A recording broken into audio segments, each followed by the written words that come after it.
Okay, we're on. We're live. Hello. Hello. Hi. So we were just discussing about the purpose of why we have this channel. And just so people know that, hang on, let me just go into my, bear with me for a second. Yeah, no rush, you're cool. I'm going to go to the, all these, okay. Hi, Sylvia. Sylvia Sparks is on. Oh, awesome. I like Sylvia. Yeah, She's always got so kind words. she's very nice. Yes, you're here. She's first too.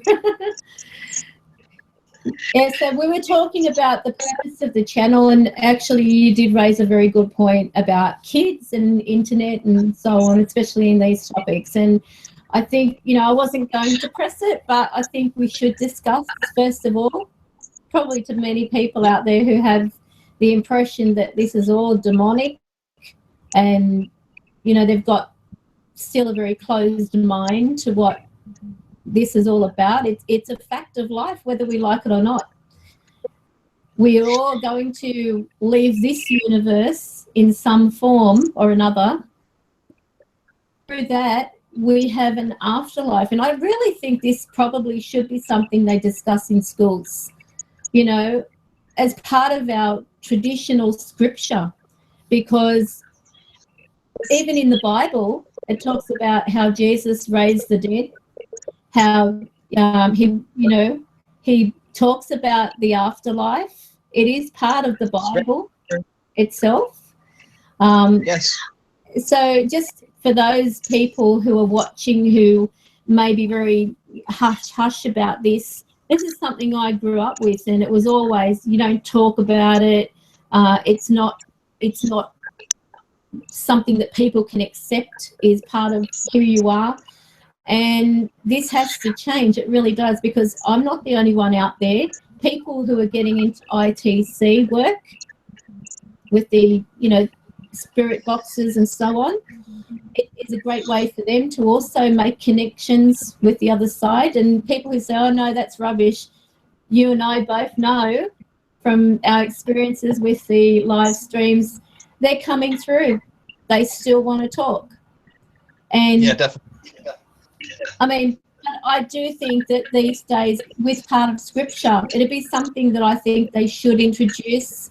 Sure, there's going to be narrow-minded people out there, but, you know, some people have the idea that when you die, if you're communicating with the dead, you're only communicating with demons.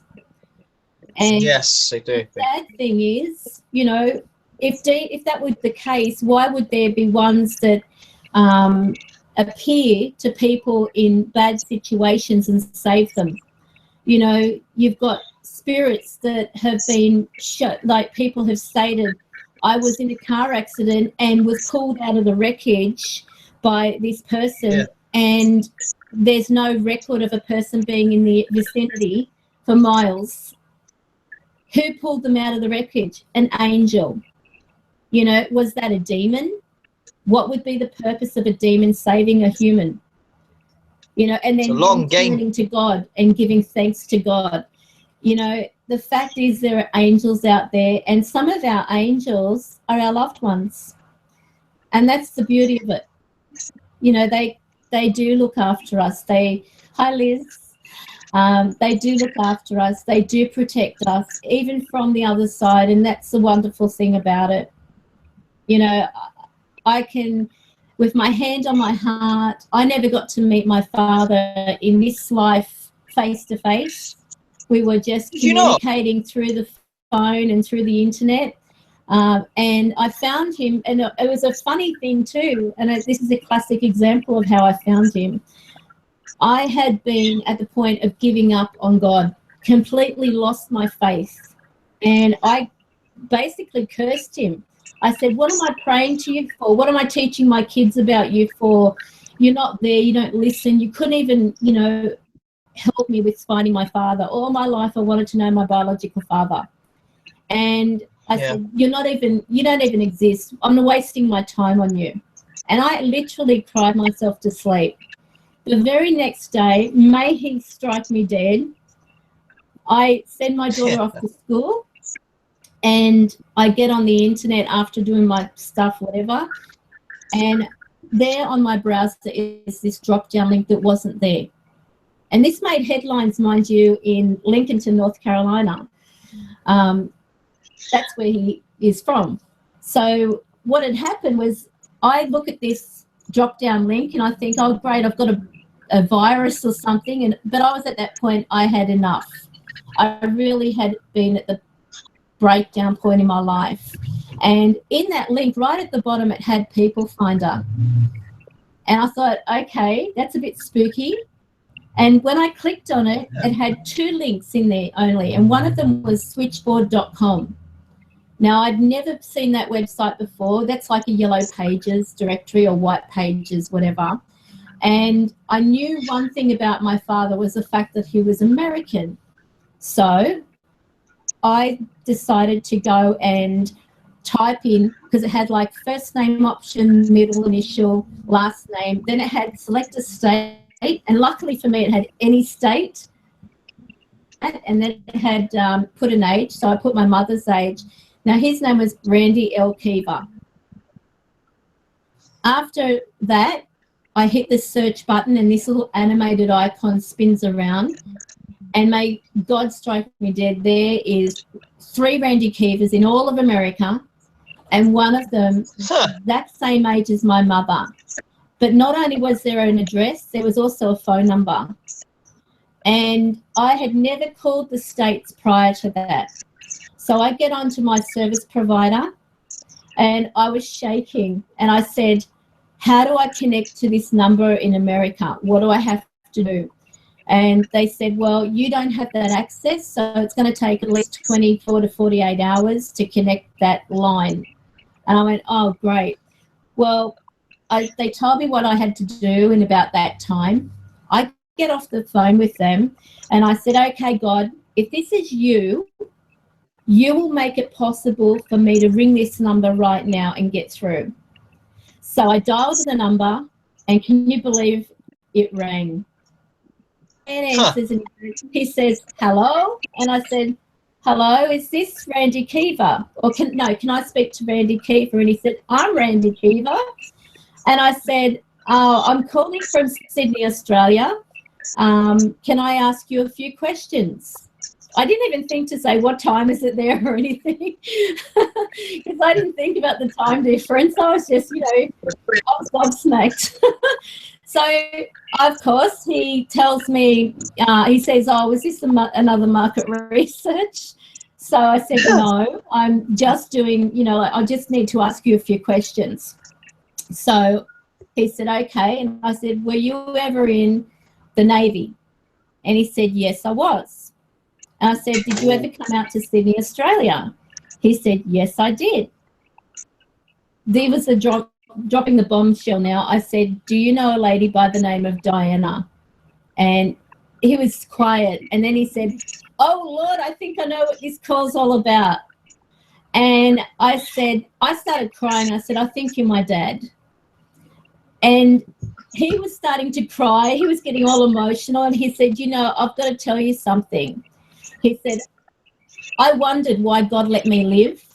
And I said, what do you mean? He said, honey, are you sitting down? And I said, yes. And he said, after I left the Navy, after I got back, I had a bit of an accident. And I said, oh, what kind of accident? And I'll just sort of give you a bit of a story before I tell you that. A lady moved in next door to me, couldn't move, basically was wheelchair bound. So I would go over there and do her housework for her, feed her pets, look after, feeding her and stuff like that. And I became a good friend to her. So it got to the point she actually passed away. But during this time, I had got used to a person who was invalid, paralyzed completely, basically. And it was no problem.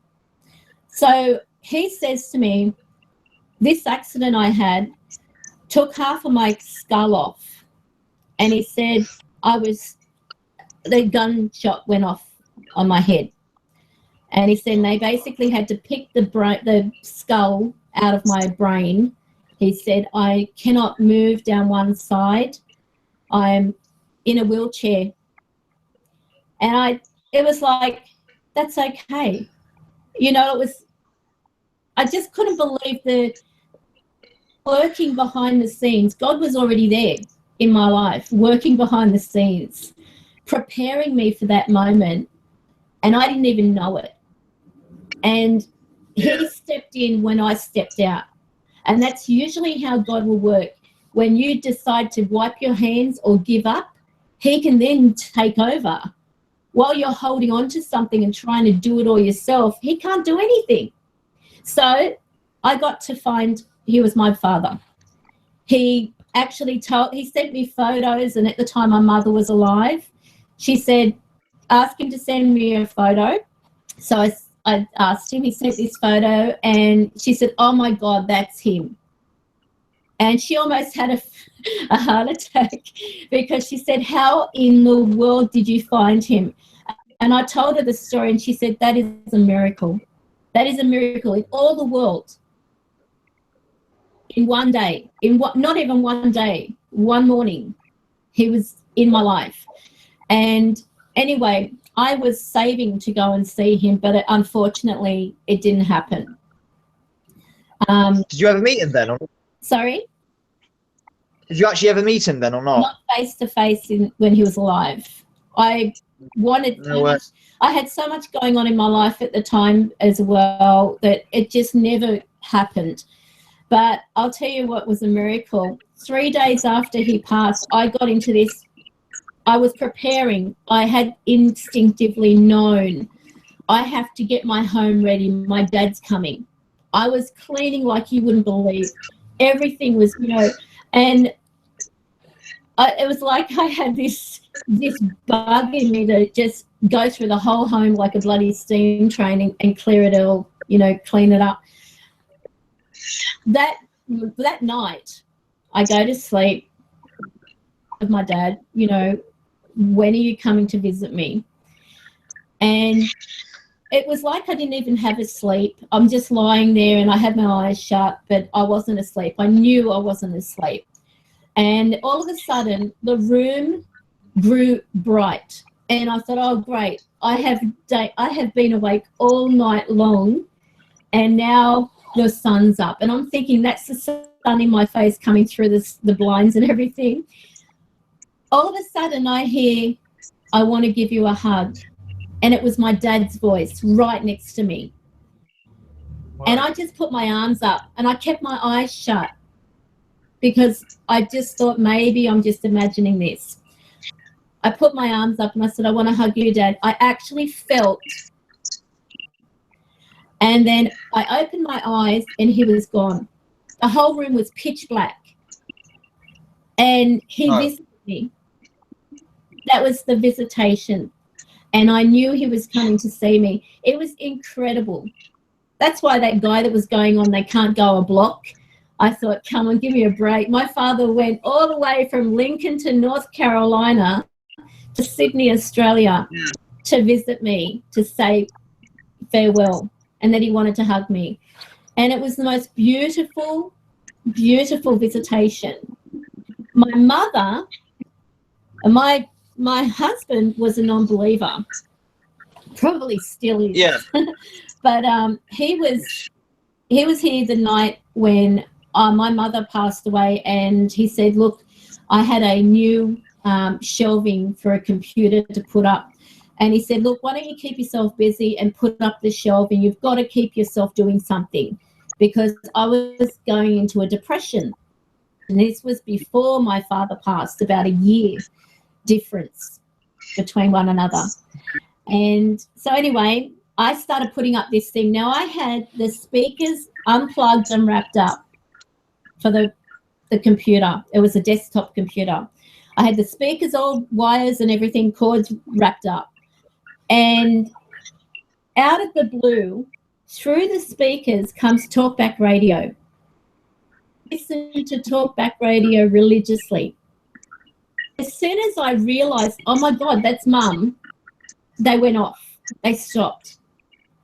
And even now I get goosebumps thinking about this was her way of communicating. This was her way of saying, I'm here. Even when I have been in my car, if I've been over to her place where my stepfather is and I've driven off, my radio suddenly stops. I can have the radio going, then it goes off. And at first I thought it was a wiring problem. Had the thing checked, no problems whatsoever with the wiring. But it's always when I leave my mother's.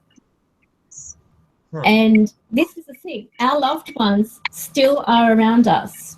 When my grandmother went, she told me my dad is now watching me. So that was her way of saying, you know, we've done our job. We don't need to watch you now. Now your dad is doing this. And to prove it, that's when I recorded him on his birthday for when he was saying, you're cute, you're beautiful, I'm the proudest father in the whole wide world. And then he gets close to the mic and he says, there's a whole new world waiting for you. And he promised me that he would come and he would visit me at death, you know, because he knew how bad he was. But I said, look, I've only just found you. The last thing I want to talk about is losing you. So it was just, to me, I didn't get any monetary value out of finding my father, just to put it straight. I didn't inherit anything or whatever. And that's not what I wanted to find him for. It was for acceptance, because it was that missing link. So it actually got to a point where it actually did make headlines. We were in the Lincoln Times, where the way that we found each other, basically, and he said he always wondered if he was a father, because my mother wrote to him when he was on the West Wind icebreaker and wrote and said that she was with child, and at the time she was going to adopt me out. And this is another story. My mother, even though she was like, you know, don't talk about that kind of stuff, she actually said that when she was pregnant with me and she was going to adopt me out, the nurse had the papers in front of her, to the adoption forms. And after I was born, they didn't even tell her my sex or anything. They just, you know, rushed me out of the ward and everything and into another wing of the hospital. And she said she could hear this baby crying all the time. She knew it was hers. And she had this dream that she had a little girl in her arms and she was showing all her relatives and everything. And they said, you know, oh, she's like an angel. And that was my birth name, Angela. So it was a name I never felt comfortable with. I never connected with. They'd call me and I wouldn't respond. So it really is our loved ones that do watch over us, and they will help us through our circumstances. If you've got a problem, you might start thinking the way a loved one used to think about problems or issues in life. You'll have this wisdom you didn't have before, you know, and it's because they're helping you. So going back to, you know, when people think that, oh, the only ones that are communicating with you are, you know, the lower entities or devils and stuff like that, why would they save you from a bad situation? Why would they restore your faith in God if they were low life? You know what I mean?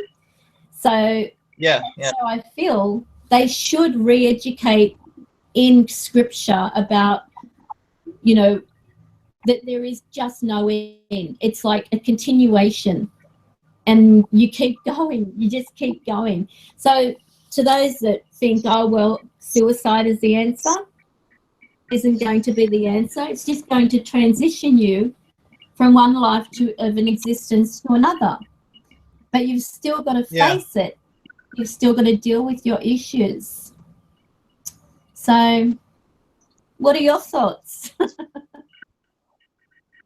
Well, so this is a long one too, kind of. Before Missy was born, I need a cigarette, so give me 2 seconds. It's a long one, this one. Yeah, fine. Before Missy was born, hang on. Oh, it's gone out. What's it matter? Right. Before Missy was born, we had massive fertility issues, both of us. And we were pretty much told you can't have a child, but yeah, maybe if your husband gives up smoking, you get smoking, you could have some IVF, etc., etc. Ironically, when they were telling us that, you know, there's no chance of you having kids, he's got this, she's got that, I don't want to tell you what I've got, what she's got.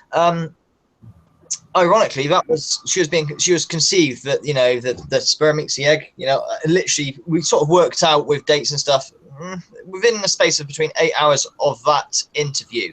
Now, what my wife said is, this is a bit grim, but when the act was done, if you like, she said that she had this weird imagining of almost like being in the eyes of these single-celled entity, the sperm.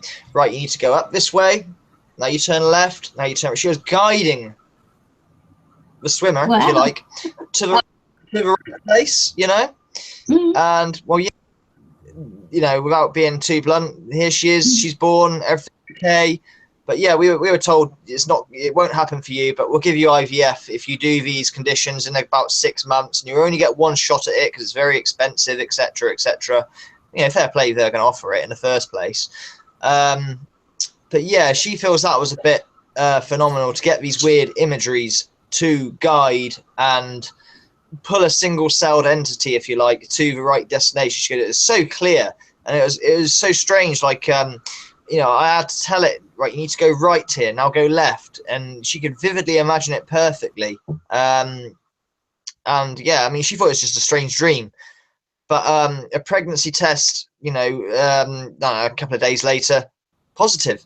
Oh, great. Okay, well, don't lose it, for Pete's sake, you know. So we did everything as easy as we could, and oh, here she is, you know. And boy, what a child we got. You know, she seems to command respect everywhere we bloody go, like a local celebrity in the village, you know, and everywhere else, even on the internet. I'm surprised the amount of people that have liked her or taken note of her. Incredible, you know. I hope she does something well with her life in the future. I don't know, you know, that's up to her, I guess. And all I can do is teach her as best I can and give her an open mind. Going off the subject a little bit, she also used to see, I think she could see spirits and stuff as well, because this is probably completely off topic, but when she was between the ages of 1 to 2, we'll say, where she's learning to talk, her first words were not mummy or mama, dada, or whatever else. Her first words were Harry. Who the hell is Harry? We don't know any Harrys. Who's Harry? It was babble, babble, Barry, Harry, babble, babble, Harry this, Harry that. Harry? Okay. So my wife makes a video of her on the swings, pushing her on the swings, and she's waving to the left. There's nobody there on the left, and no one sort of took note at the time. And my wife certainly didn't hear anything. And she made this video for me to watch while, you know, I'm having a quiet night on a taxi rank, being bored. So I go and watch this video that she's made me, and I'm watching it. And about a minute to 2 in, after she's waving to the left, you hear quite loud in a metallic voice. You don't have to turn it up or anything. It was crystal clear. Cooey. Cooey? Well, wow, we don't say Cooey. That's kind of an old thing, you know. Oochie coochie coo. Was that the Harry knows that she sees, who she's waving to the left at?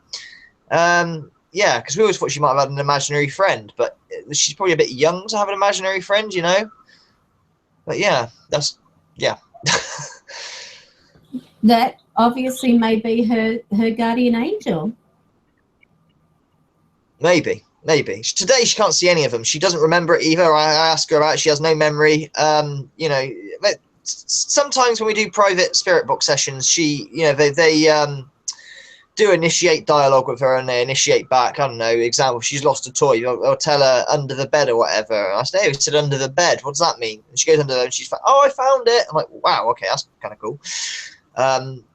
But yeah, So, but like I said, she can't see them now today. It was when she was younger. I don't know if all children have that ability at all. I mean, you obviously can see all sorts of things and have done, lived your life through it. Whether it's been easy or hard for you, you've explained, obviously. But she sort of grew out of it. I don't know if that's the thing that all children can do. Some are like that. Excuse me for a second. I've got a call, Riley. Hang on. That's okay. Figure out what you take a call, all right? Hang 10, people. She's just taking a call, and I'm going to empty my bowels and light a cigarette. Not that you really need to know that, but I'll be back in a minute. If she beats me to it, let her know where I've gone.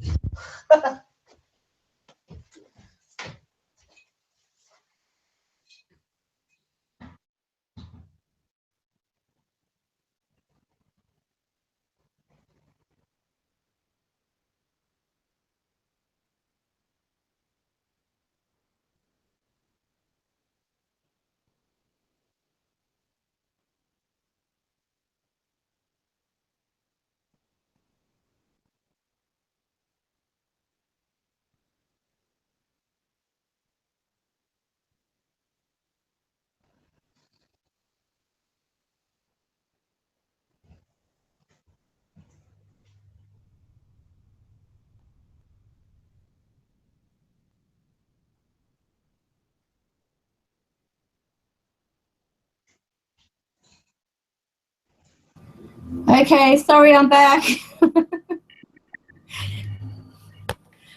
Okay. I'm back. Okay. Yes, it was. Oh, it's a long story. Just one question to all those who know a company called Domino's. Forget them. They're useless. Yeah. Yes, my daughter wanted pizza. So they're out there eating their pizza. But they take forever. Their pizzas are cold and their drinks are hot. Oh, great. Well, they're bloody expensive as well. They're at Europe, but they're really expensive over in England, Domino's. They cost a fortune. Yeah. Here, they're a rip-off. Yeah. I just think they're very expensive. It'd be okay if their food was decent, but, you know, what do? You say a Friday night, they don't want to have cooked food or anything. That's easy with me. I wouldn't say I'm the world's greatest cook either. I'm pretty useless. Don't worry. I can boil an egg pretty good. Yes. Yeah, that's about my ability. I've been following some, lovely food sites and everything like that. One day I'll be motivated enough. No, it's not my thing either. Don't worry about it. Nor my wife's actually that interested. Maybe try certain things like kedgeree and that. My husband's a good old kedgeree. Oh, is he? Yeah. He'd make anything. It's like he should have been the woman. No feeling. No. So we haven't got Proving Demons on tonight. It doesn't look like it, or tonight for you, this morning for me. It doesn't look like it. The only thing I can do is give him a call, but I know he stays up very late to moderate truth seekers and whatnot. Having a bit of problems, headache. A certain person who gave you a very nice email, if you know what I'm talking about. Well, I'm glad it wasn't me that saw it. Yeah, you said your PA saw it. Was he just very rude, I'm assuming, and very From what I heard, it was very. She said it started off reasonable, and then it just got weird really quick. So I was like, okay, just delete it. Don't worry about it. Not worth getting upset over. So no, I've got a hard decision. I've got a real hard that one. Technically, I've already won. He's got 2 strikes. I don't want to talk about it too much, but he's got 2 strikes so far. I know just about everybody in Truth Seekers is like, oh my god, wow. And I wonder if he needs some proper actual help, to be honest with you. I mean, running that app 24/7. I'm no expert in listening and hearing things, as we know, but I've watched all of his videos and I couldn't really make a lot out of it personally in terms of intelligent replies. I just wonder what. Surprised me was walking around the shops with, come here, walking around the shopping centre with the app EchoVox going. That is just beyond obsession, if you ask me. I mean, you walk down the road or whatever and ask if they're there, but, you know, when you're in a public area and you've got people around you doing their groceries. You've got this robotic kind of voice coming out. But the thing is, those names that he mentioned, I knew I'd heard them before. See, I don't use EchoVox that much, but I did do a review, and the review, I thought I'll ask them if they would like to tell me what they think about it, because it's always great to ask spirit, you know, what do you think about this? Better to go in the horse's head, as they say. And they said, it's great. And I said, what would you rate it out of 10? And I get 10. So, oh, hang on, we've got some activity. I'm going to show you a bit of I've got the full spectrum. Hang on. If you're talking about now, it's funny you should say that, because after you talk about your dad, I kept hearing the same thing that you said when Diane was here, that weird, I can't describe the noise. I was going to interrupt you and say, is there something there, Karen, at all? But I thought, no, just stay stum. But it's funny you just said that. I do have a lot of that same. I can't describe the noise. It's very low key. It's difficult to describe. I wish I could make the noise, but I can't. But I was going to interrupt you. Oh. But hold on. It's not going to work. I'm getting good at this now, spotting things that are not meant to be here, that are here, so to say. But I thought, no, I won't say anything. That's good. That's good. I wonder if this is... I don't think it's showing it. Oh, damn. Okay. Hang on. I might have to plug it in the other one. Yeah, I do have, at the moment, I've had a few visits from Tracy. Tracy is a little girl who hangs around. I think she hangs around because of my daughter, personally. Yeah. Hang on. That's my phone. Don't worry about it. It's me. No, it's going funny. It's really weird. Oh. Okay. My phone vibrated. That's what that was. I'm just trying to figure out what's going on here. I've got this other Connect doobie worker, and okay, that's gone into a different angle. Why? Okay. The Connect's move, is it? The position of the camera down or up, is it? It's really weird. Okay, we've got some. Can you hear them talking? Yes, I can. Every so often. Yeah. When I hear it again, I'll say yeah, okay? At the moment, it's silent at the moment. As soon as I hear it again, I'll say yeah. Even if you're talking, you hear me go yeah, that means they're talking right there and then, okay? Because when they're around, you know, you're talking about that electronic-y kind of sound. Yes. That's the interference. That is the interference that they create. So I'm going to see. It was really prominent when you were talking about your dad and things like that. It was really, really prominent. But I kept my trap shut because you're telling your thing and I wasn't too sure. But now you said that. Fine. You're fine. No, it's not, it doesn't seem to want to connect. That's so weird. It's doing it ever so slightly now. It's ever so slight though.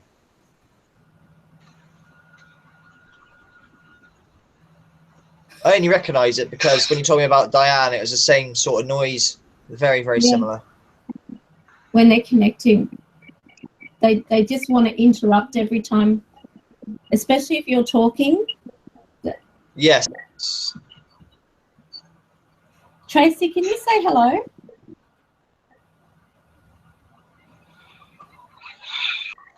Holy fuck! Holy fuck! She's around Did here. anyone else? Did you hear Did anyone her? else? I did. Anyone else? Did they catch that? That little flutter? I don't know how to describe it. Did anyone else catch it? I caught it, but if anyone else heard it or not, it's very slight. You have to. Too good ears. My ears are terrible, and I can hear it. It's not doing it at the moment. Now.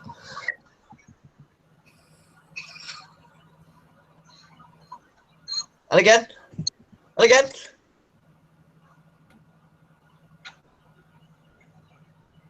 Okay. And again. Yes. I can't understand what it's saying by all accounts, but I can't describe the noise. It's chippy. Chippy, chirpy, slight. No, we don't have any box running, Steve.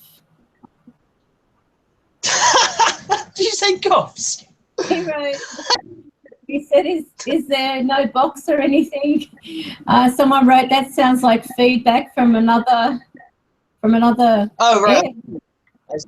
Sorry, I thought you said goths, box, goths. I'm with you now. Sorry, I misheard what you said. Goths. Yeah, okay. Sorry, my mistake. Yeah, Iris Stevo wrote, there's no box or anything. No, we haven't got any box running. I do have a box, though. That sounds nice. I have got one, but that's not on. I'll turn it on.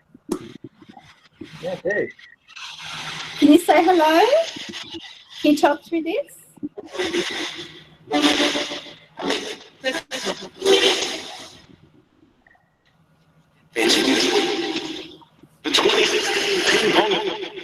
Can you say Riley? Did you hear it? Can you say hi, Riley? Hello. Can you say hi, Riley? Can Tracy, can you say your name through this?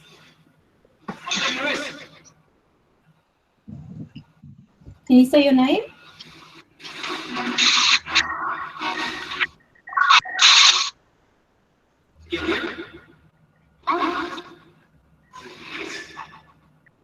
I'm Tracy.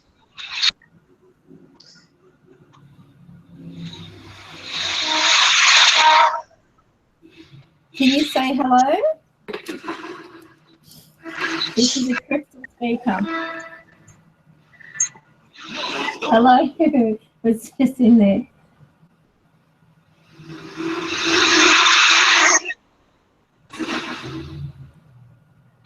Hello. Chris, can you say hello?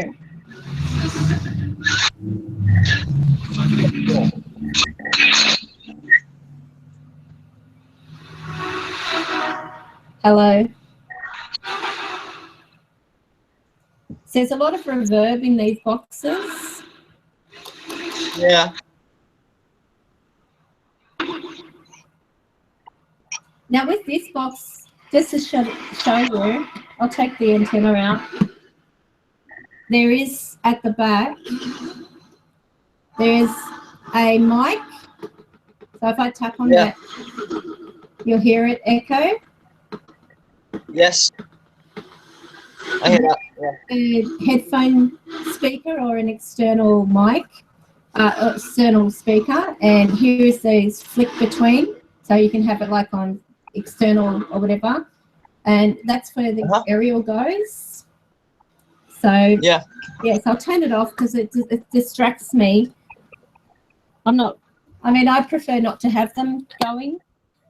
I usually only have them going when I've got my, people from the page or whatever wanting to have a reading or contact a loved one, and I take it to the cemetery and I'll then use it as a means of saying, so they can hear it audibly, because not everyone can hear EVP.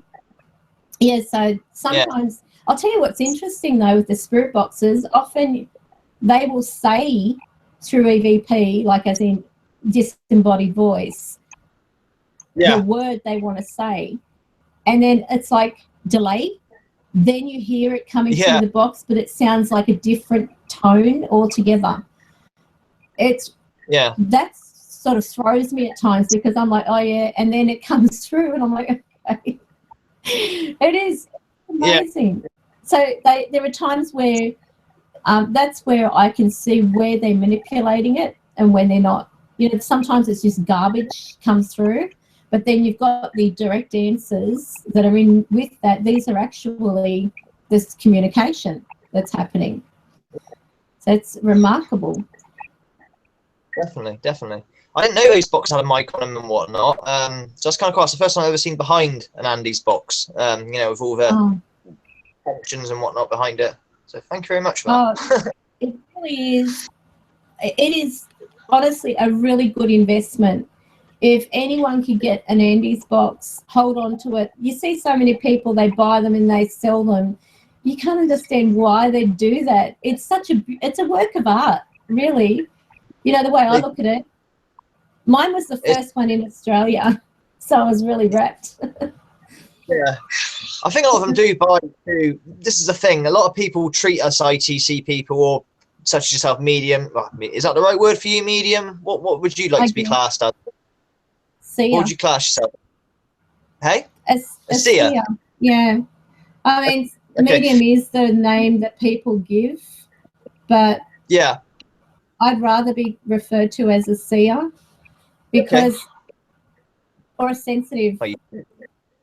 If anything. I had a situation. Oh, wow. I just had this really weird feeling beside me. I just had this situation today. I was sitting in traffic and all of a sudden it was like this wave of emotion came over me. And I thought, oh, my God, you know, what is this? Up ahead, there, like around the corner, of course, up ahead, what I'm talking about, there was an accident and there were ambulances and stuff like that there, and obviously something pretty serious going on, but I couldn't see it from where I was. But oh my God, this incredible emotion hit me out of nowhere. I'm thinking, what the hell's wrong? You know, sometimes you get that emotion, and most people will get that kind of emotion and not realize what's wrong. They'll just think it's a mood or a, you know, they're trying to make sense of it. I mean, I've had occasions where the first time I encountered Ruth, actually, Ruth is that one that showed herself in front of the camera. The first time I encountered her, I was at the cemetery. It was broad daylight. I thought I'd just suss out who was there. And I walked out of the area where they have the wall where the ashes go. And as soon as I stepped out, I just stopped in my tracks and I had tears running down my face and stepped in her soul. For that split second, I had this incredible emotion just hit me. And I thought, my God. And I said, who is this? And I heard, I'm Ruth. So later that evening when I went back, I asked for Ruth. And I heard, I'm here, I'm coming, you know, like I could hear her coming towards me. And I was a bit hesitant because I thought, don't get me emotional. Don't come close to me if you're upset or, you know, you're really emotional, because she then told me later, and somewhere I had recorded this. I mean, I took along the recorder, stuck it in my pocket, and captured her saying that she thought that I wasn't even going to bother saying hello to her. Because I said, if anyone's here, feel free to communicate with me. And that was in the daylight. And that was what I was picking up on, was her emotion that she thought she was going to be ignored. And to find out, Ruth was one of these people who were interested in the afterlife. She actually longed to know whether there was life after this world. And she said she was happy, more than happy, to stand in front of my camera and show herself so that it can give hope to others. Now, how privileged is that? To have a spirit say, I was absolutely over the moon. I didn't know what to say in regards of that, except thank you so much. It's a great honor for me to be, it's not, to me, it's like every ghost hunter, if you want to put it that way, they go out looking for that kind of evidence. But to have that spirit say, I know what it's like not to know. And if I can help just one person in knowing that there is more to this life than death, I will be happy to do this. And she can only hold her manifestation for a few seconds. Yeah. But the fact she tried, it just, it was incredible. And to be able to share that with people, I mean, I had to actually go to the point of lightening it. And then, because it was pitch black, her self-illumination was there, but it wasn't visible enough. So I had to lighten it, and then I had to use, what's it called? I can't remember what the name of it is, but it basically brings out everything from that, so that it's more clear, it's got more clarity. And you can actually see her come in front of the camera smiling, and then you see her begin to dissipate.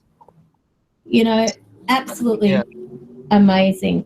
So to have this smile, I mean, you just can't, I doubt very much that unless you're like absolutely skilled with technology, and as you can see with my trying to log on to this thing and everything like that,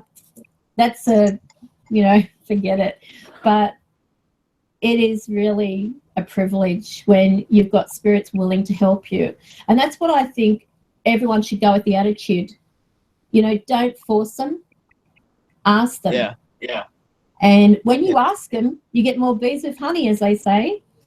If you tell them your reasons for wanting to communicate and not to offend them or mock them or,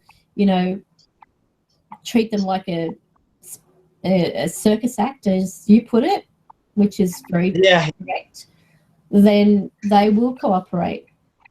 But you've got to earn their trust first too.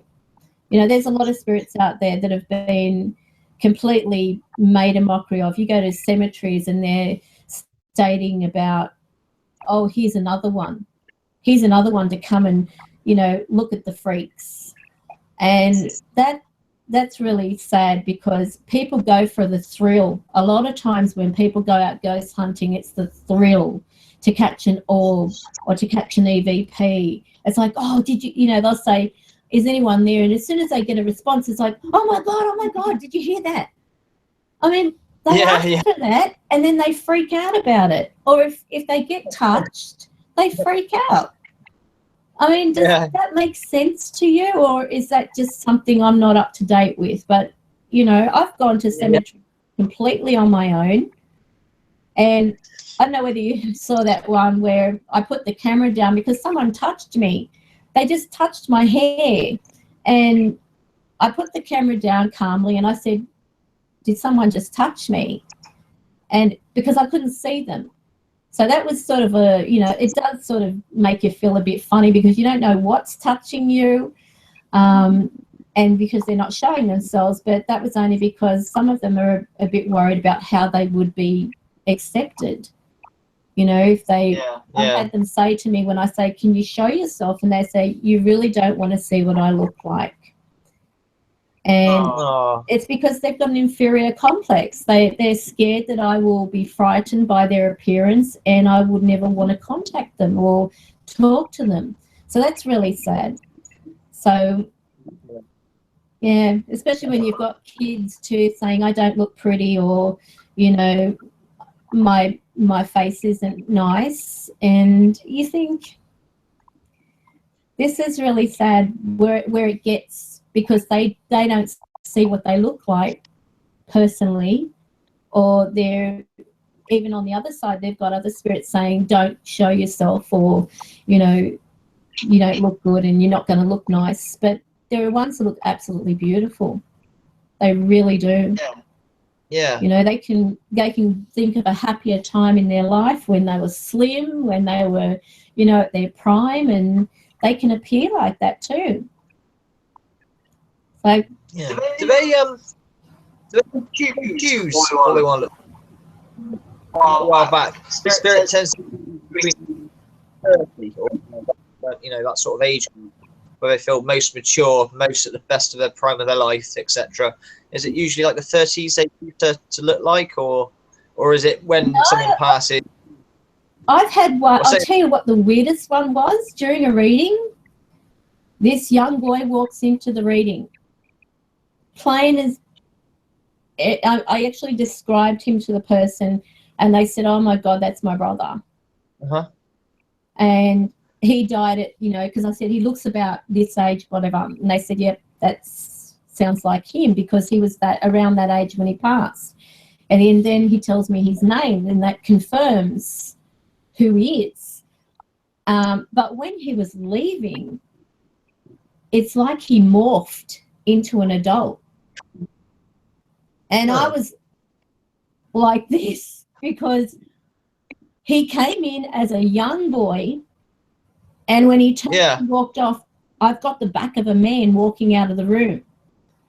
And I wonder about, like... That was alarming because I'm thinking, what the hell? So that's the first time I'd ever seen that. And Stace then said to me, well, that would make sense because he'd be an adult now.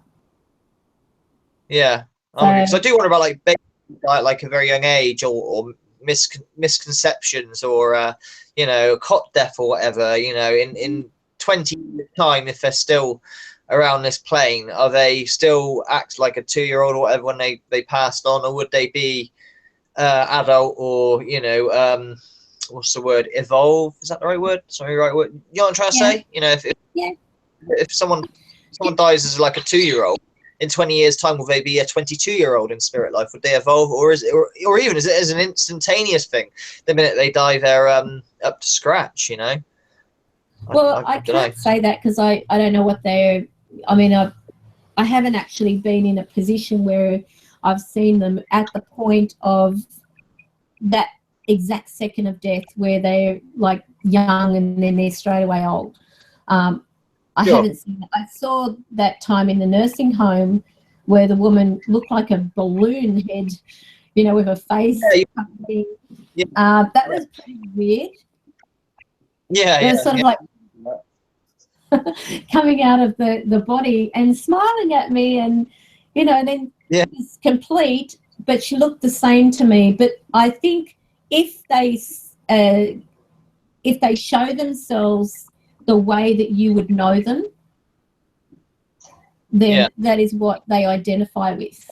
See, when I described that boy to this woman, and down to his hair and what, you know, the kind of mannerisms and stuff like that, it was, that sounds like him, you know. And then to have that transition before my eyes to morph into this man, a grown man, it was, okay, this is now an older person.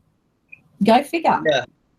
So what he wanted to do was show her how he was when he was here, to identify. Did you keep up to yourself that bit with the client, or did you let them know what was going on, or did you keep it to yourself? You thought it might be better to just let them stick with the image of, you know, what they're like when they pass? I told her that he had morphed into this adult, and she said that would make sense because he would be an adult now.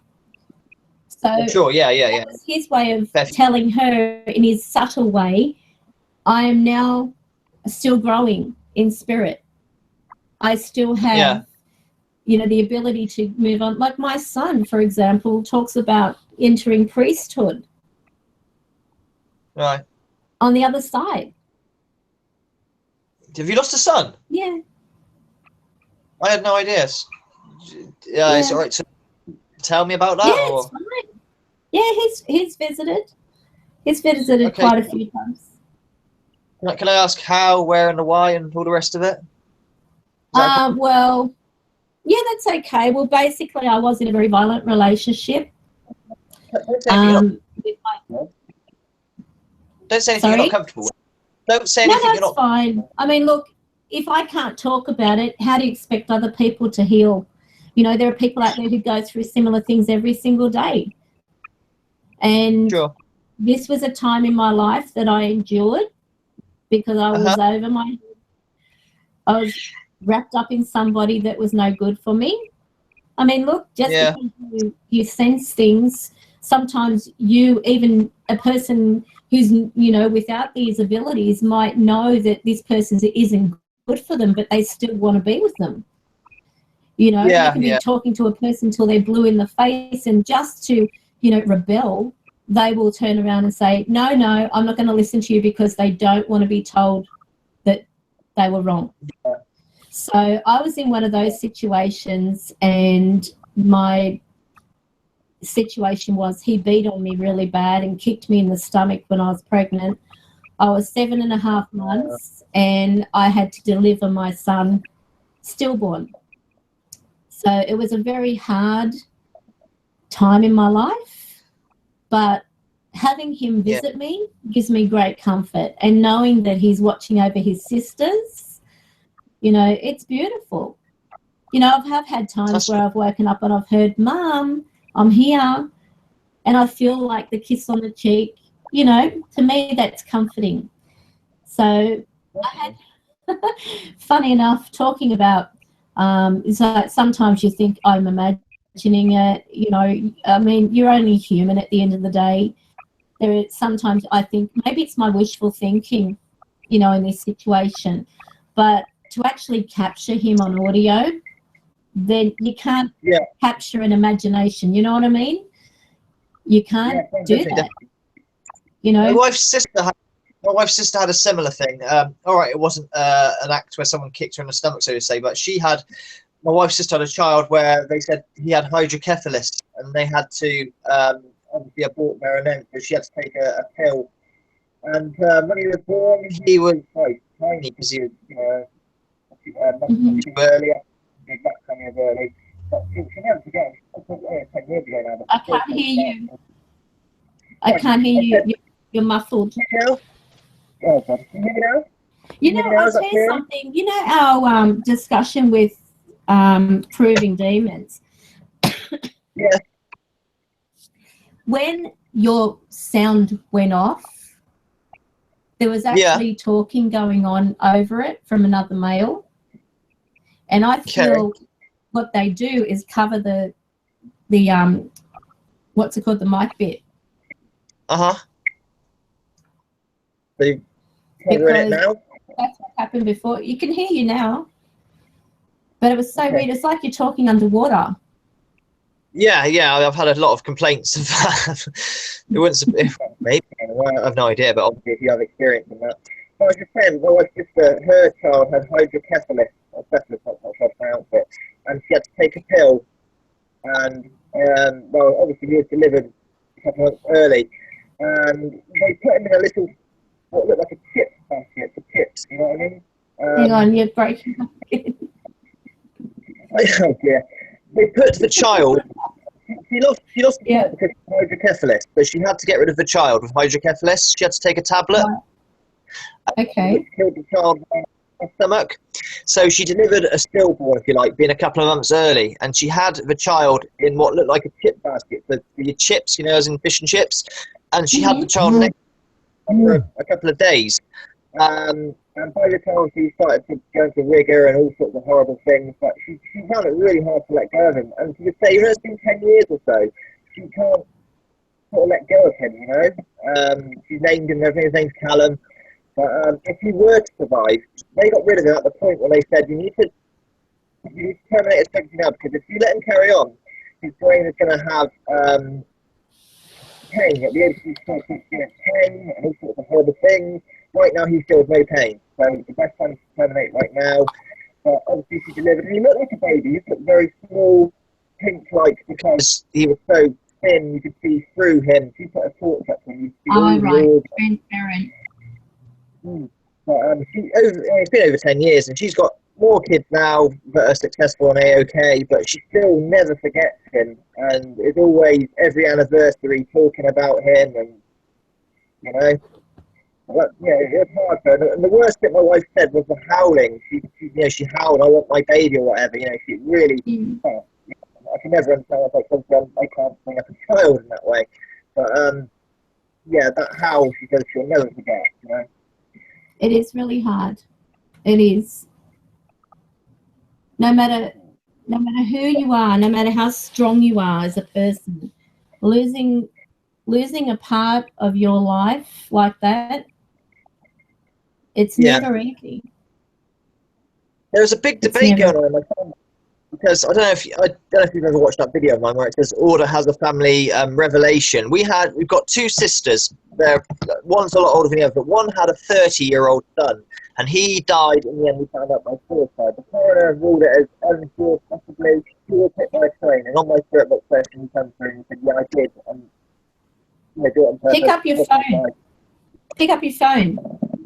Can you hear me now? Is that better? That's a bit better. Yeah. Okay. Right. We've got two sisters, okay? One with a 30-year-old son called Peter who had done suicide. He jumped into a train and died. It's on my video, Order's family has a revelation, if you want to watch that. And he come through and basically, because the coroner put it as unsure if it was suicide or if it was accidental, because he was wearing headphones, it was misty, maybe he didn't pay any attention to the train. But he comes through on the spirit saying, "Yes, I regret it, and this is what happened." Anyway, there's a big argument between the two sisters. One has lost Callum, the boy that wasn't even born, he was 7 months or whatever before he had to be terminated.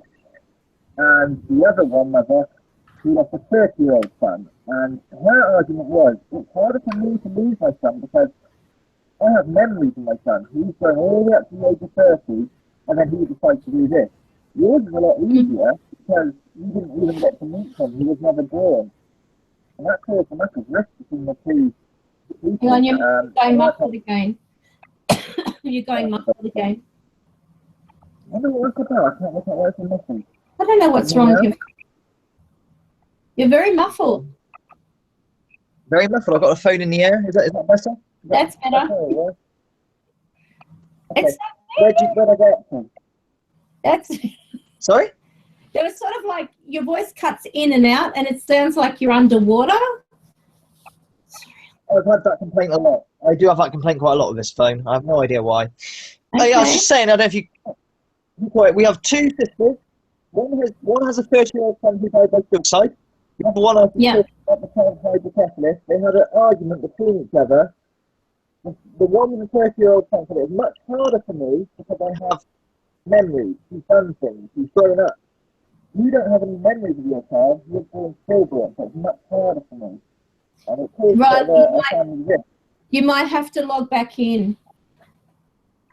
All right, let me hang up and try again then. Yeah. Okay. Hang on. So if I hang up. I can't hear you. All right. He'll be back.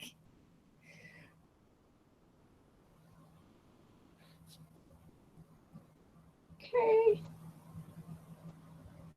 What's going on? Hang on. Goodness me. I will have to do this.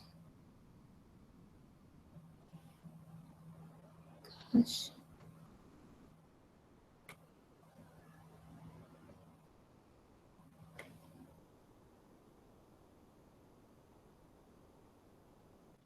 If you can hear me, Riley, I'm sending you a thing because it's coming through another screen.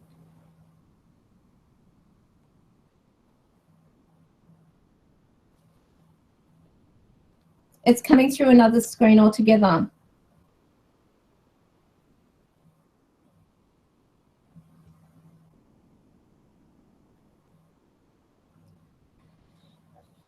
Okay. All right, I'll tell him, Zara. Thank you.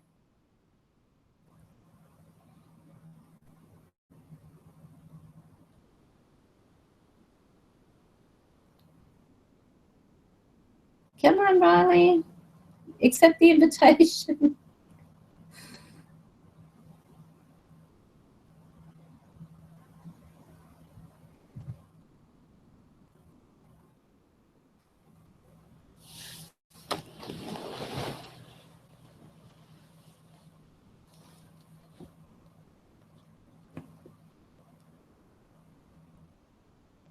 There he is. Can you hear me? Yeah, headphones. Right. Headphones, yeah. I might look like a telesales agent, but here we go. Thank you, Zara. I got your text. Thank you, Zara. It's not too much better, I'm assuming. Thanks, Right, where was it? Okay. So Let's start again. We're talking about so we've got two sisters. Yeah. Sisters. So we've got two sisters from my wife's side. One has a 30-year-old son who died via suicide. He jumped in front of a train.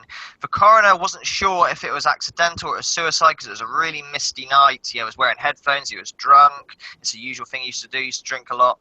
But we had a spirit box session. It's called, if you want to see that session, it's called Orders Family Has a Revelation or something like that. He come through and he said, yeah, it was me. I saw that one. I think I did see that one. Yeah, yeah. So we know that. And then the other sister who had a stillborn baby via having a tablet because the hospital said he's got hydrocephalus. It's the worst case of hydrocephalus we've seen in a long, long time. You need to terminate your pregnancy now because in a while he's going to be able to experience pain and he's going to be absolute pain you won't understand. So, but there's a bit of an argument between the two sisters because one sister said, well, I've had my boy raised from 0 to 30. I've got many memories of him. It's a lot harder for me than it is for you because you haven't had any memories yet. He wasn't even born, you know. It's almost like a miscarriage kind of thing. And there's this big family argument about it, you know. But in my mind, I think it'd be exactly the same in terms of hurt and pain because, well, either way, it's a part of your life, isn't it? You know, whichever way you look at It it. is. I've got something to show you. Okay, go for it. What's that? Is that what I think it is? Oh, it's gone now, but it was there a second ago. It was there. Can you come back? Can you come back? They're trying to turn the light on. Huh. Come back. No, I'm not laughing at you. Oh, I think we're laughing at him. Yeah. Come back. No. It's all right. No one's laughing. Oh. No one's laughing. Okay, keep talking.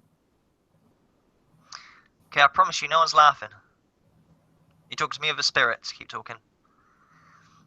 Tell me about your sister on your. Is it your wife's side? Yeah, it's my wife's side. Where we get to? Yeah. So like I said, one, you know, has memories and is, you know, had a full life up to 30 years old. The funny thing is with him as well, he was mothered a lot because he had a lot of depression for his life. We believe and we know probably that he was abused as a child as well. So he is very introverted and all the rest of it and would never open up. It was only in his last year of life, ironically, that he got with a woman, a girl, if you like, and then he started doing things. He went around the world. He got his driving license, whereas before he was just constantly getting drunk and, you know, being unhappy with his life and a bit of a mega depressive. Hello, I see you. Nice to show you. Oh, I'm sorry, I didn't mean to scare you away. It's okay. But yeah, his name's Pete anyway, and in his last, it's just strange that he was at his happiest. He did skydiving as well. He did all these things, and yet we had the reason why we thought it was suicide was the text that was sent. There was an argument between the two, the boy and him and his lady. The last text was, "You picked the wrong night to do this," blah blah blah. Very sort of circumstantial evidence that he did what he did, but the coroner ruled it unsure if it was misadventure because every day he had to cross those train tracks. It's like a crossing every day because of where he lives, but at the same time it was so misty you couldn't see, like, you know, a foot in front of you that night. He always wore headphones, full blast, playing his music because he loved his music, and he was typically drunk. He always used to drink. That was his one downfall, unfortunately. So yeah, that's why the coroner ruled it as possibly unsure misadventure.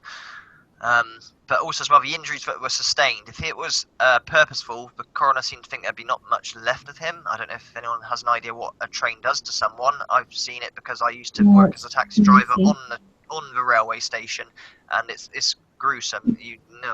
I've seen it. It's not very nice. But he only had what you call a glancing blow stare to his face. When they put him in the coffin to lie him down, they led him down like sideways in a fetal position to hide the injury because, you know, it was on the side of his head, but nothing else. You wouldn't know any different, you know. So Oh, what's that bass rumble? Yeah, that'd be terrible. Yeah. So carry on. So that was the time when he said it wasn't suicide. Well, the coroner said it wasn't suicide, he wasn't sure. He put it down as misadventure, but like I said, we did a spirit box session. He used to come through an echo box quite a lot, but we couldn't get much out of it. But when I finally got a spirit box, he visits here and now. He says his name Pete, and it's the only Pete we know. But on that video, which I took, he basically said that he did jump, but he regrets it solemnly that he did what he did. You know, as most suicides they do tend to regret it. There's a gruesome statistic that someone told me. I think it's something like 84% of suicides have a dodgy broken collarbone, which is where they jump and then they twist back to go, no, actually, but obviously it's too late, and they damage their collarbone, which is a gruesome statistic when you think about it, you know. Yeah. That's terrible. Definitely.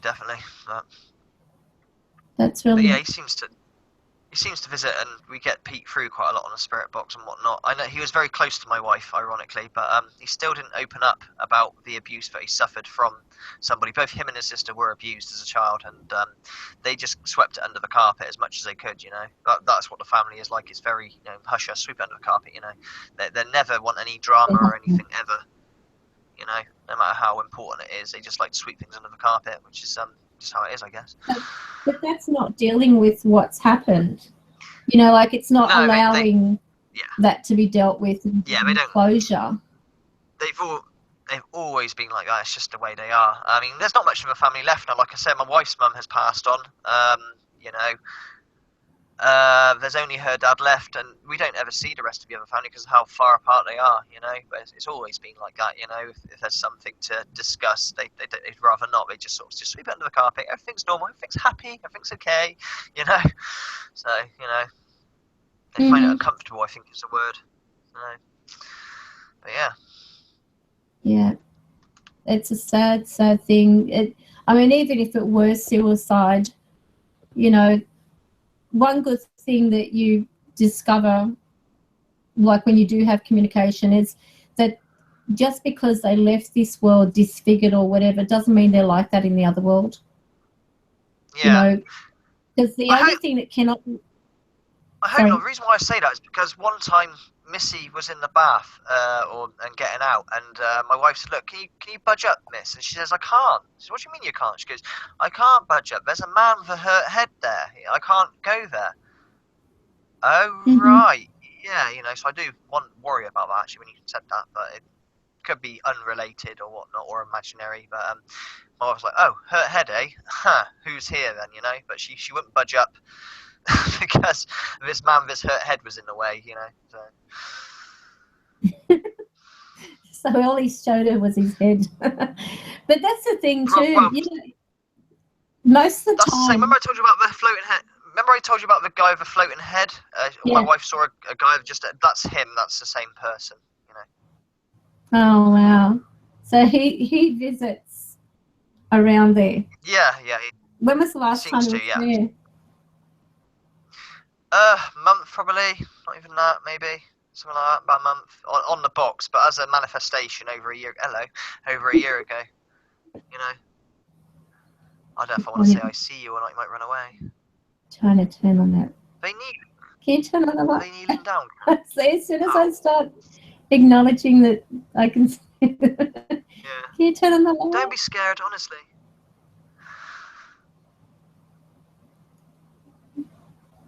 You're very clever. You know that? You're very clever at doing that.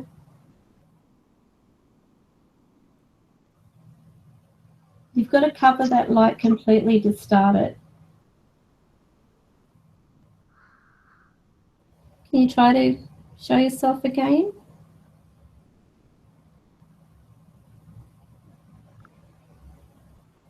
They like to touch this light. There they are. Fair play. They like to touch the light. This one's coming.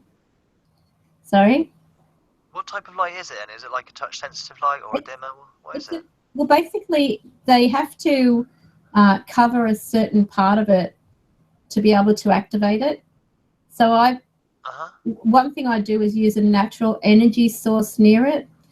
Some people think using batteries and so on, but I mean, lights contain batteries, and if they use up all the energy from that, it's going to be dead. They're not going to be able to use it. But I've actually got tape around the edge of the light to prevent it being like an automatic sensor thing coming from like an accidental positive, if that makes sense. Yeah, false so positive. If I were to get up or walk near it, I can't activate it, or if my daughter came in. Yeah. So with using a candle, that is a natural energy. It's still a source of energy. So, you know, you've got the heat from the candle, which is, you know, churning over an energy. They use that. And this one's getting frustrated. Look, is this why people say you... Yeah, I can see. Is this why people say you well, why people light candles in seances and things like that? Is that the reason why, is it? Not just for atmospheric well, not effects? necessarily. I mean, candles to me are very calming to the environment. You should only have them on when you're in the room with the candle, so that, and don't just like have the room locked up, otherwise you'll be. But these are soy candles, so they're, you know, not going to harm you. They're not like paraffin wax or anything like that, so they're a lot healthier, if you want to put it that way. Paraffin wax is no good, especially for the lungs and so on. Can you come back to me? You're getting frustrated with that candle. I mean, with the light. Maybe you can use the candle as a way of drawing upon that to be able to light it.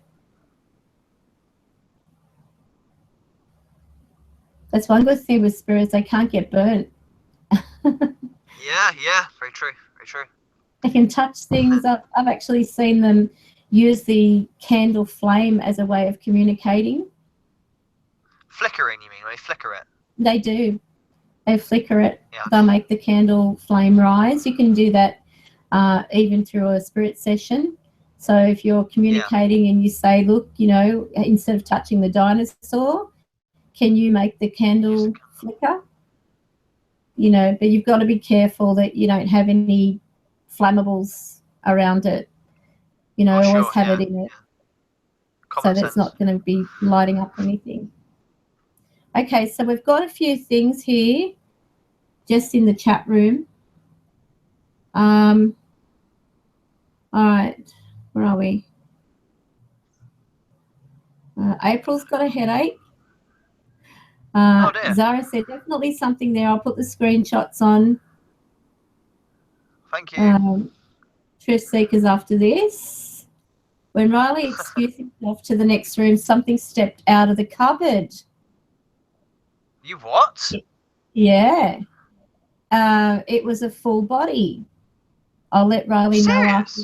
Yeah. Apparently. Oh, so. Did they capture it? Did they take a picture? What was that? I think Zara said she puts, like, she's got screenshots. But don't forget, we've got it all recorded. Sure. It's all going as it is. You can go and have a look. So it'll be interesting. Yeah, definitely. So Zara's got screenshots. We're back again. You feel them. Oh, what was that? Did you hear that? Yeah, that's a car, that one. Did you catch? That was a car. No, not the brum. There's a male voice just said something, like off an app or something. I kid you not. Yeah. Probably Chris. I don't know why it said it. Yeah, Chris is always around me. Voice. That was clear as day. I have no idea what it said, but it was a male voice. It just come through the earphone. If you could rewind or whatever, whoever's on here, rewind it, they'll hear it. That was in my ear, right in my ear. It was a male voice. It sounded like it was coming off an app or something. I wonder if I can go back. Let's have a listen. Energy. It's still a source of energy. So, male voice. It sounded like it was coming off an app or something. I wonder if I can go back. April's got a headache. Okay, can you go for that? There's something there. I'll put the screenshots on. Thank you. Truth Seekers after this. When Riley excused himself to the next room, something stepped out of the cupboard. You what? Yeah. it was a full body. I'll let Riley know after. Yeah. Apparently. So they capture it? They take a picture or something? I think Zara said she's got screenshots. But don't forget, we've got it all recorded. Sure. So they can go and have a look. So it'll be interesting. So Zara's got screenshots. They're back again. Oh, what was that? Shiver. That was the car. That one. Yeah, that was the car. No, not the brum brum brum. I think actually what I think it was might be a reverberation of my voice. Yeah. Thinking about it. Yeah. Like a delay. So I think it was the car that you heard. Yeah. Because you might have heard it coming. Because I've got a very sensitive external mic. It wasn't car-like, but it wasn't kind of his voice-like, but I got a feeling it was actually my own voice with a delay from your end, maybe. Because obviously, when you hear your own voice on tape, it sounds totally different to what you're used to, if that makes sense. Mm-hmm. It sounded more like my voice when you're just playing it. I thought, yeah, it's the same voice, isn't it, as mine? I just heard myself, you silly man.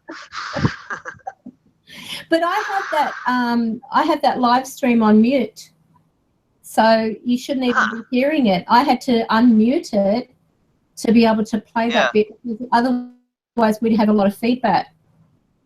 So that'd be interesting still. I mean, they turned on the light. Oh, wow, they have. They turned on the light. They have. Well done. Oh, my word. Have some. But they didn't show themselves. Can you show yourself now? That's okay. You're so clever.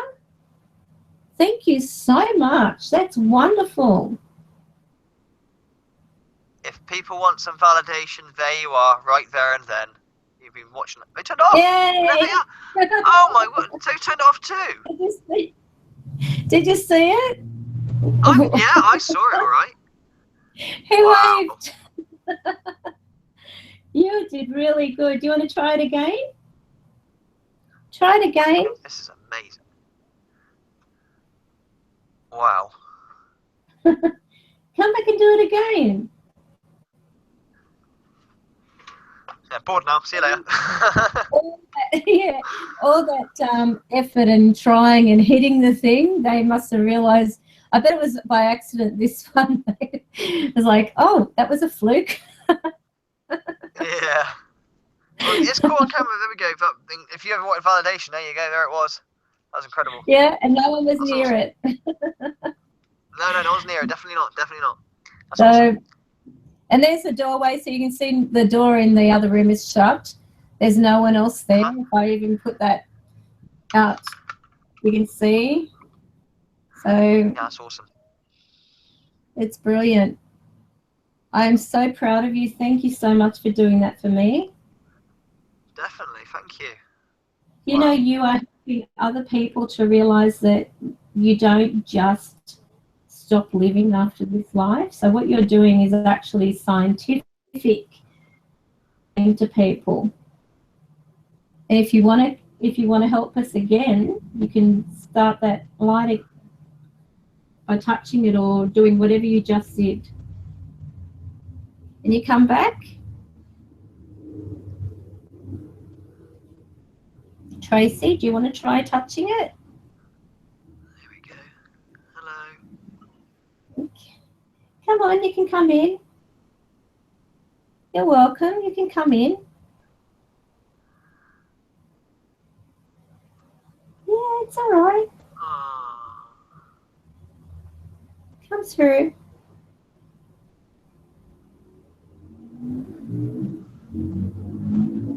It's okay. You can come through. Can you touch it? Can you make the light come on again for me?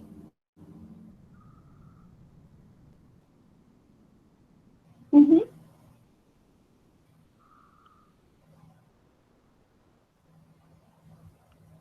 You want to show people? You want to show people that you're here? You become very popular. I've got a shy one though. Yeah, no kidding. done awesome anyway. Done awesome. They are. It really is. You should set yours up, Riley. Yeah. Oh, hello. Whoa. Yeah.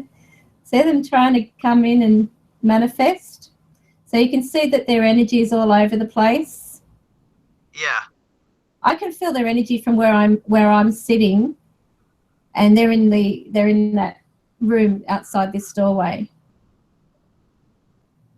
I can feel their energy. So that was their energy trying to manifest. That's how it tracks them.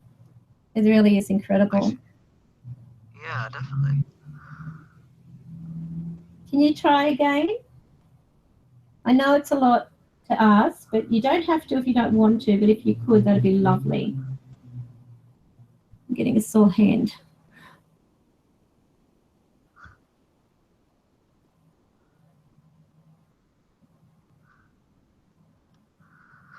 Some of them are saying, I can see a face on the ceiling. I think that might be a little pareidolia. April.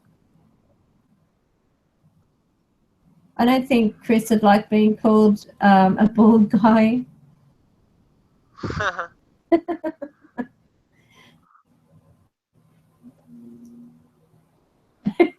He just said, don't call me that. You're not. He's not bald, I can assure you. Full head of hair. In fact, he flicks it over on really healthy locks and everything on one side. Oh, lucky guy. So, yeah, you can come in. It's all right. You want to try touching it from where you are? Can you turn the light on?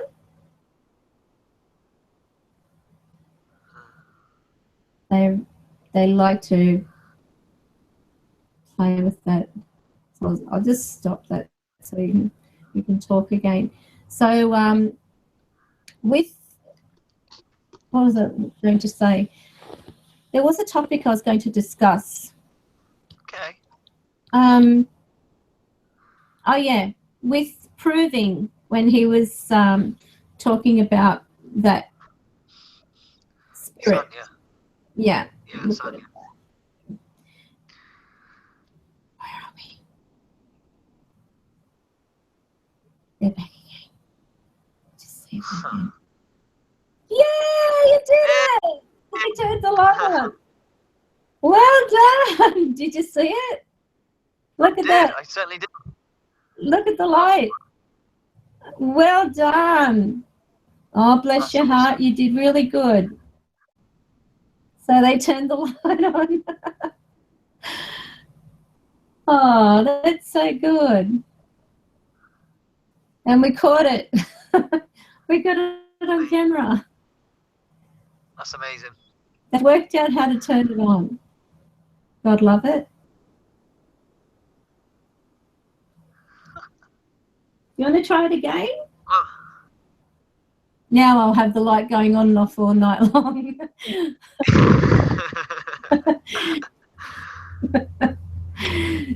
It's so funny. Can you hold the line a second? I just need to go to the toilet a minute. Okay. Karen, just give me 2 seconds. I will not be very long. I'm a man, so give me a second. All right. Well, while we're waiting for you, I will ask them to show me again. Can you turn on the light again?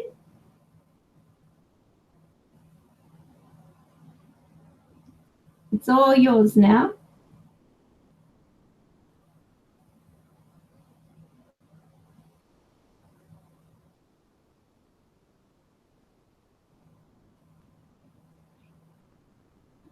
Yes. Come through.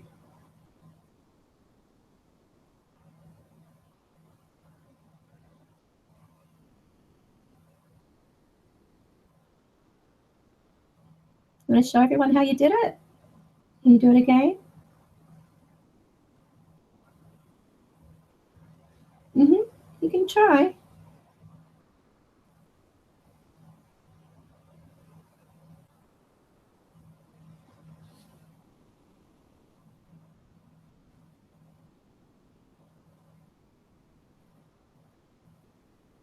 Okay. The circle of faces. I'm reading your comments here. Okay, I'm back. So, yeah. So Zara wrote, I'll circle faces before I upload them. Just be careful, Zara, because the spirits aren't on the ceiling. April wants to I'm back, by know. the way. Yep. I'm just reading some of their comments. No worries. April Walker wants to know, could you ask if my mum's there? Asking her to show herself at your... I was asked, okay. All right. Is April Walker's mum here? If you are and you'd like to show her, this thing here will track you. It'll actually show a stick figure. So you don't have to worry if you're worried about how you look. But can you stand in the doorway if you are April Walker's mother?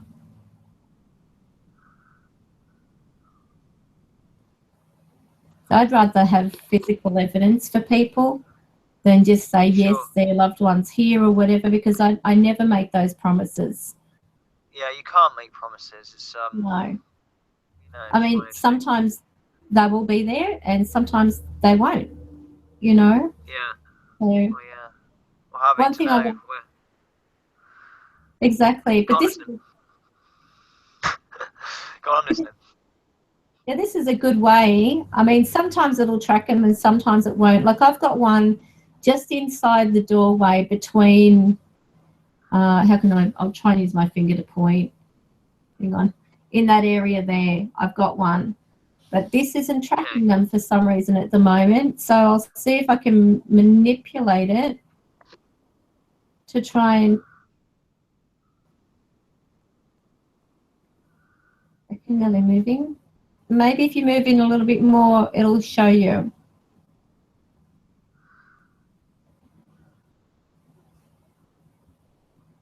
Can you come forward? Just come forward a bit so this will pick you up. No, I promise it's not going to show what you look like. Can I ask if April Walker's mother is present? Could you please stand over near the doorway?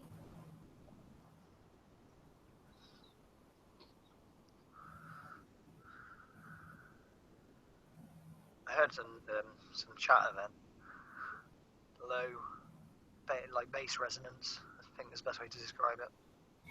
Yeah, Almost like it is. Almost like a toad going ribbit. You get a lot of chatter around here. Now, I don't know whether you can see the faint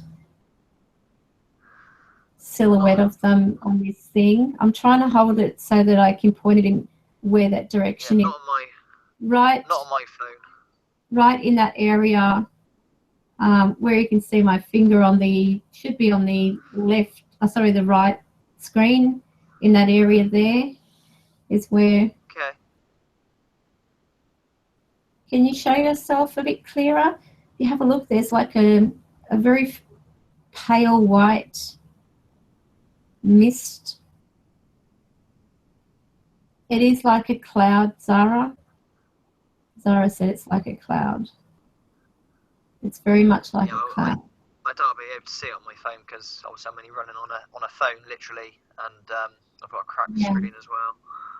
Oh no.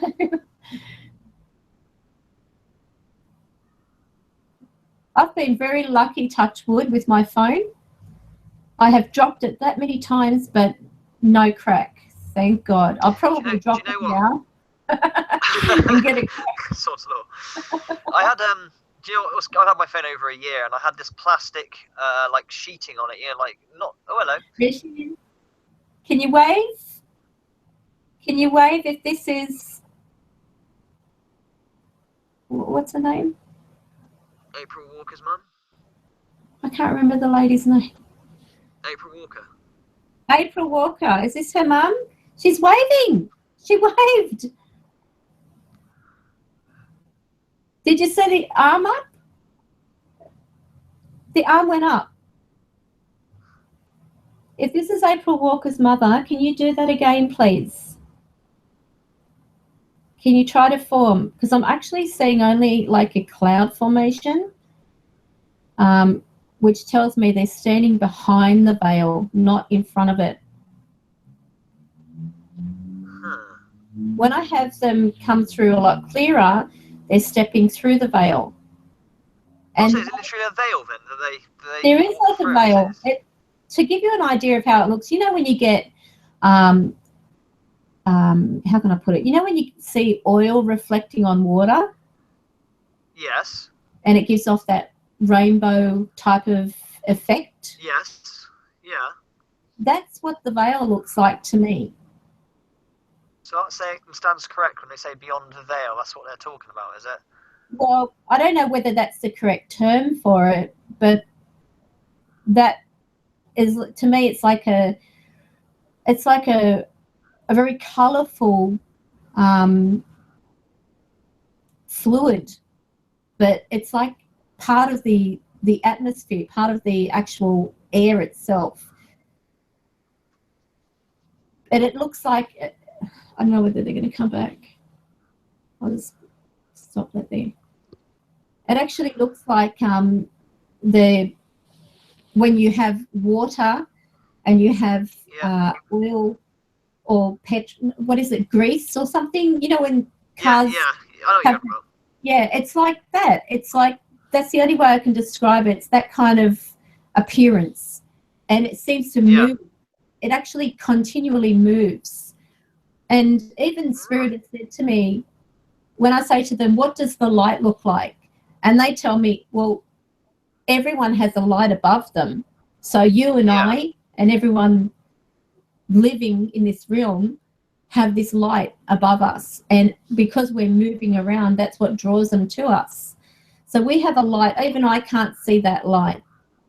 It's a light only Spirit can see. We can't. I see.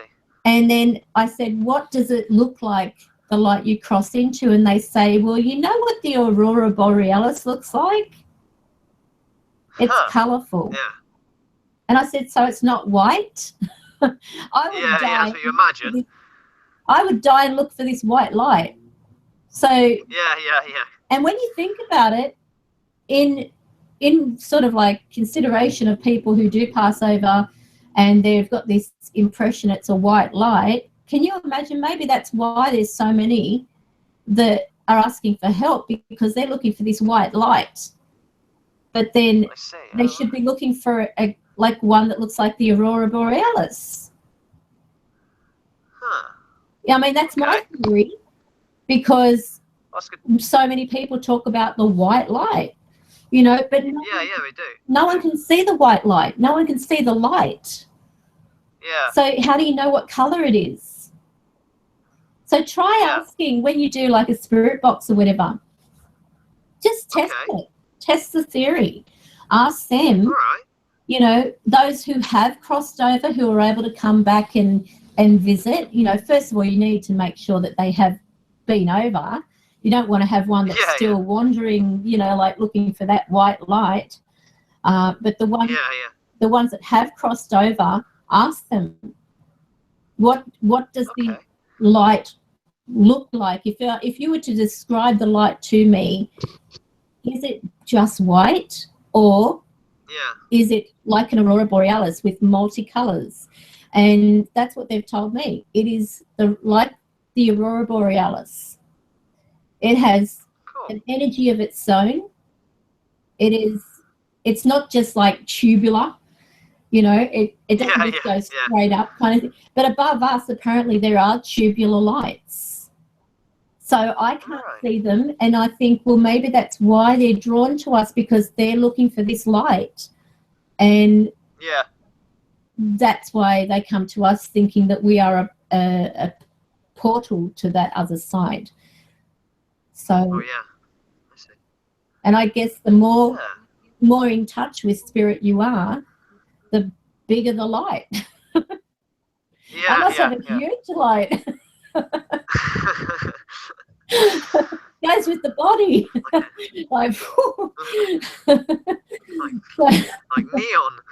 Yeah, like one of those spotlights. That's what my light's like.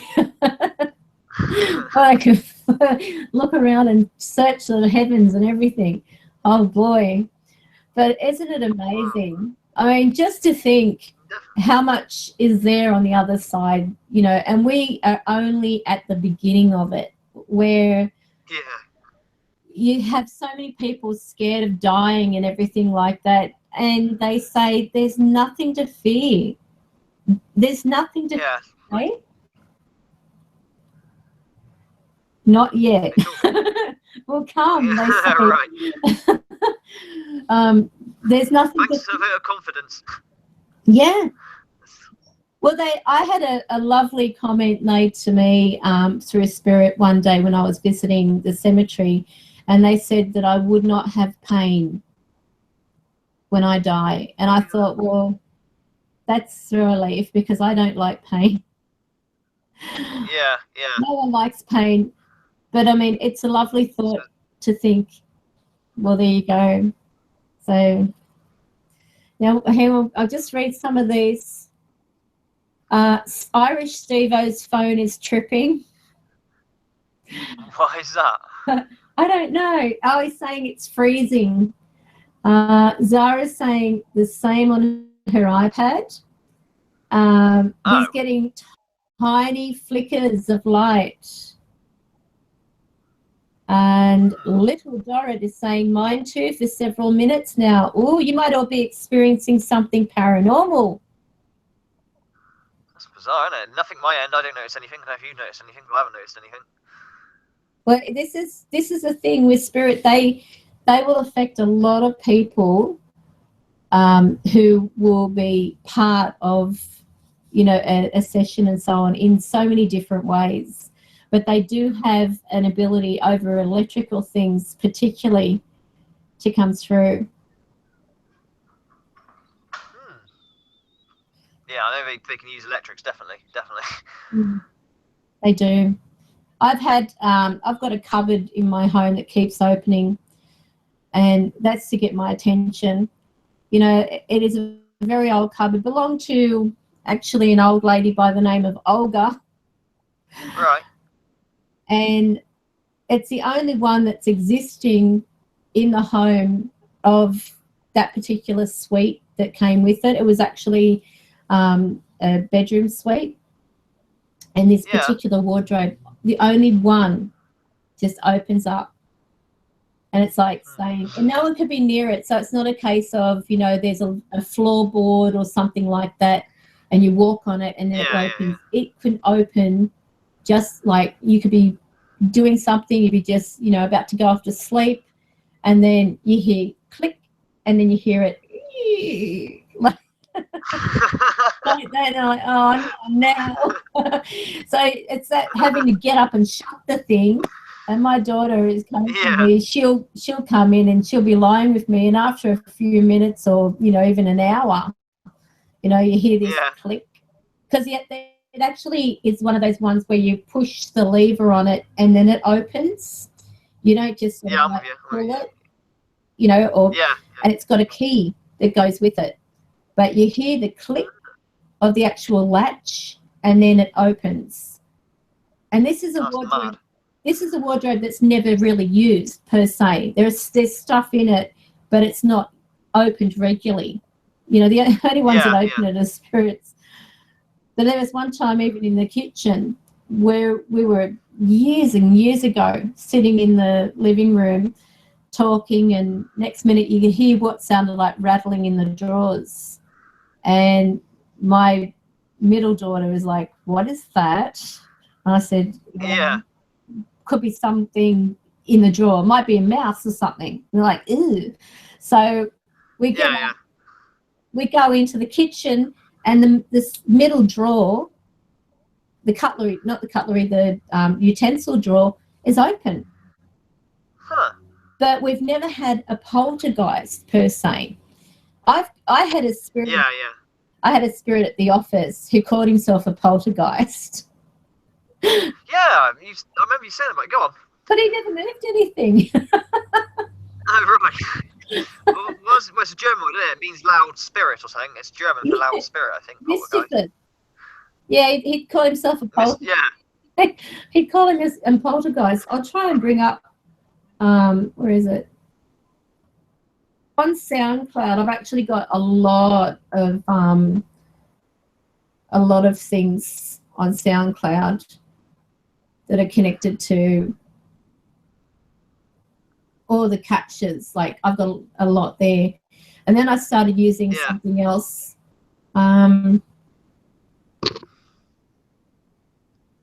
Oh, where is it? I've only got about 5 minutes left, so I've got to go pick up my daughter from school because she's only on half days at the moment. All right. Well, I'll leave that for another time then. So, yes, cool. So that was, he would say poltergeist got an appetite. Right. Things, you know, very, very clear, but he has a very distinct voice compared to other spirits. I think I have clicked on it. I heard it. You did post it, didn't you, on the Truth Seekers site? On Truth Seekers, but he never moved anything. He was actually trying to turn off the camera one day when I went out, and they succeeded. They did turn off the camera, and a lot of mucking, but they got there. But as far as showing himself, no, never. Yeah, they're amazing. Well, I'm not going to keep you because the last thing I want is you being late to pick your little one up. So I'll let you go. Thank you for joining me tonight or today, wherever you are. Anytime. Every Friday and Saturday, totally free at this time, or night in your case. I'll say time of morning, but time of night. And I really enjoy these. I really do. I learned so much from it as well. So I really, really enjoy it. So thank you very much for having me. You're welcome. And don't forget, try and write out something. You know, think about through the week what you want to discuss as well, what we can talk about, because that'll help, like, keep the conversation going. I mean, what you said today was really good about, you know, people should change their views or introduce things into the lessons. You know, there's nothing wrong with reassurance even to a child if they lose a pet, that's not the end of that pet forever. There is still It certainly helped her understand where her nanny's gone, you know. So yeah, it has helped her a lot, you know. And she shows no fear. If it frightened her or something, I'd be a bit more protective against. But no, she's very confident, you know, in that area. Well, you'll actually make her more stronger. You know, technically, it does build up your strength and your belief, and it gives her an opportunity later on to be debating about things. So anyway, I'd like her to do that. Well, thank you for being a part of this tonight again, and I'll see you next Friday. So every Friday, everyone, do join this channel to see our discussions and so on. And don't forget, I've also got another channel, which is the High Priestess Studio. It is a pay one, but you get first 14 days free. A free trial, and that way you can be a part of having readings done and possibly messages if there is spirit present who wish to pass on messages to you. So thank you, Riley. No worries. Anytime, Karen. It's been awesome. Okay, you take care. Bye-bye. Take care, my friend. I'll see you very soon. Probably on the site, no doubt. All right? No worries. Bye-bye, everybody. Thanks for joining us. Bye-bye. Is that it? No, that's not it. Bye-bye.